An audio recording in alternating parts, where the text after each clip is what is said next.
Well, now that you've identified the verticals you want to go after, you have some idea of the prospecting strategy and the numbers game, it's now time to dive into a very specific practical implementation of a script.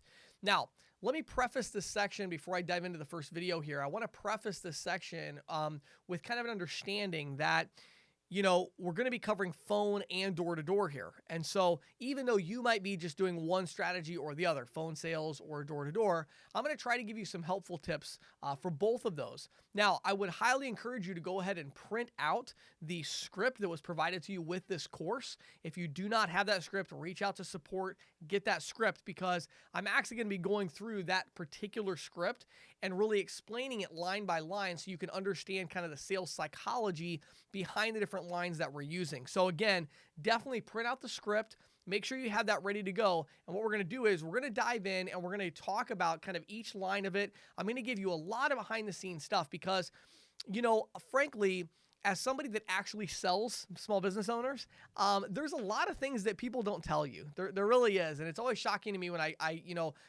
read a new sales book or sales training course. I'm always surprised by kind of a complete lack of practical tips. It's like all theory. I'm going to give you some theory along the way, but that's not really what this section is about. This is like practical. I'm literally going to tell you what it's like to walk into a business to sell cash discounting. I've done it. I've experienced it. I'm literally going to tell you what it means to make a phone call, to pick up that phone, and what's likely to happen on the phone when you're talking to a merchant to sell them cash discounting. This is like the super practical version here. So again, we'll get into more sales psychology stuff, especially in the next module. But in this module here, we're just talking about the script. What do you say and why do you say it? So with that in mind, let's dive in and let's talk about how to start these conversations.